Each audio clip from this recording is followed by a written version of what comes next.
मालिक उसे फौरन ही माफ फरमा देता है। तू आ तो सही, तू आता ही नहीं। सुने बड़ी प्यारी हदीस, बड़ी खूबसूरत हदीस, कंजुल माल में दीगर कुतुब हदीस में है।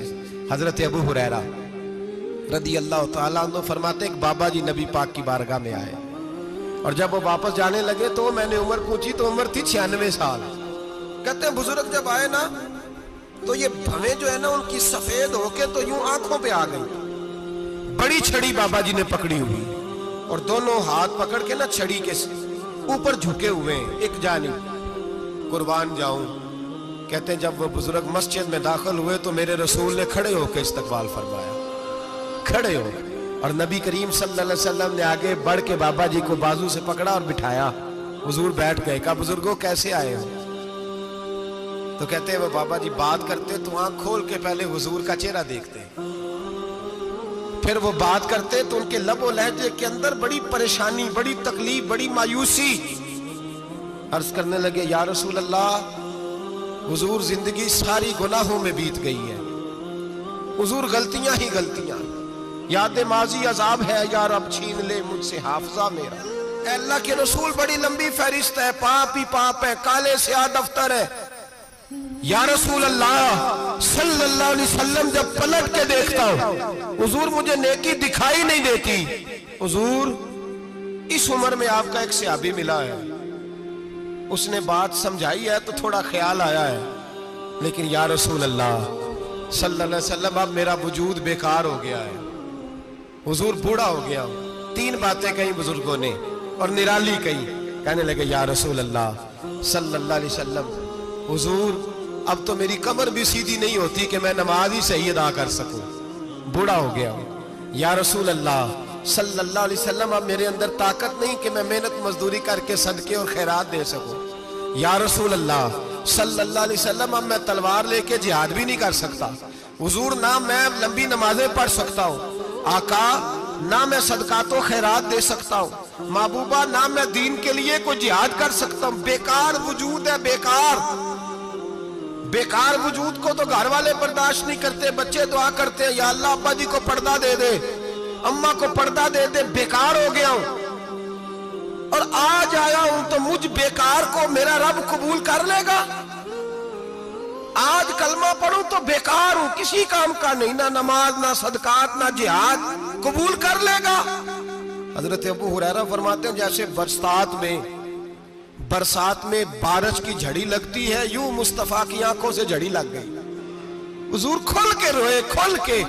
और मेरे हबीबे पाक ने फरमाया बुजुर्गों बड़े मुजाहिद हैं, दीन के लिए जिहाद करने वाले बड़े हैं, रब करीम को आपकी तलवार की इतनी हाजत नहीं। और फरमाया उसके खजाने कोई खाली तो नहीं कि आप ही गोया सदका देंगे तो भरे जाएंगे। और फरमाया फिर रब करीम की शान में इजाफा नहीं करती इबादतें, वो तो बंदे को नफा देती हैं।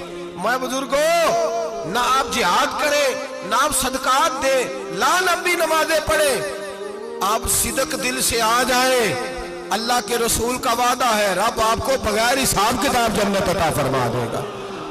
आना तो शर्त है कि नहीं? आए तो सही, ना पहुंचे तो सही, आ गए उसको नहीं आदत सदकातो खैरात की, जिहाद की, तबलीग, आए तो सही ना। तू आ ही नहीं रहा, तू घर में बैठा हुआ है, तू सोया हुआ है, तू दुकानदारी कर रहा है, तू पैसे गिन रहा है, तू आया ही नहीं, आ तो सही। बल्कि मेरे नबी पाक फरमाते हैं जब अल्लाह पाक का भागा हुआ गुलाम आता है फिर तो अल्लाह ज्यादा राजी होता है, फिर तो अल्लाह ज्यादा राजी होता है, ज्यादा राजी होता है। तू आ तो सही, पहुंच तो सही। बल्कि सूफिया तो और बात करते हैं, वो कहते तो कभी भूल के भी रब रब करे तो अल्लाह तो उसे भी कबूल कर लेता है, भूल के। मुल्ला रूमी कहते हैं बनी इस्राइल का बंदा है, सनम पत्थर को कहते हैं, बुत को कहते हैं, बुत के सामने खड़ा है और सारी रात कहता है या सनम या सनम या सनम, ए पत्थर ए बुत, सारी रात पुकारता रहा। रात गहरी हो गई, नींद का गलबा थक गया, सोने के करीब आया तो गलती से मुंह से निकल गया या समद, या सनम की जगह निकल गया। रब करीम ने फरमाया जिब्रील दौड़ के जा, जो मांगता है इसे दे दे। हजरत जिब्रील अर्ज करते हैं मौला भूल के तेरा नाम ले रहा है, भूल के ले रहा है। तो रब करीम ने फरमाया चल नाम तो मेरा ही ले रहा है ना, मेरा ले रहा है ना, या अल्लाह वो, अल्लाह करीम ने फरमाया झूठे के सामने सारी रात का खड़ा है, सारी रात का पुकार रहा है, उसे कुछ नहीं मिला, तो सच्चे का नाम लिया है। अगर मैं भी कुछ ना दूं और बुत में और मुझ में फर्क क्या रह जाएगा? जा जो मांगता है झोली भर के दे, नाम तो लिया है ना। ओ भाई तू बहाना तो बनाना, वो आ तो सही ना, तू यहाँ आ जा, पहुंच जा, आ जा, बस बैठ जा, उसकी बारगाह नाज में हाजिर तो हो ना। तुझे फुर्सत ही नहीं, तू यारों के लिए टाइम निकालता है, बाजारों के लिए टाइम निकालता है, गलियों के लिए टाइम निकालता है, चौकों चौराहों के लिए टाइम निकालता है, हफ्ते में एक दिन होटलिंग के लिए भी जाता है, लेकिन कभी छुप के दो नफलों की तुझे तौफीक नहीं होती। और मैं कई दफा कह चुका हूं, जिस बंदे को बगैर इबादत के रिज़्क ज्यादा मिलने लग जाए उस पर आजमाइश होती है रब करीम की। अल्लाह फरमाते हैं इसको पैसे दो, इसे आने ना देना, इसको को चल पैसे दौड़ जा।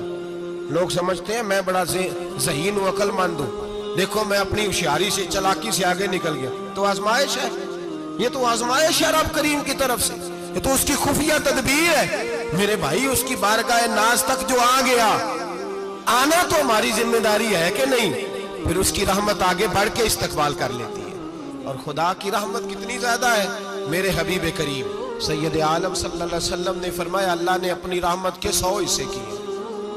हुजूर फरमाते हैं एक हिस्सा अल्लाह ने दुनिया में नाज़िल किया।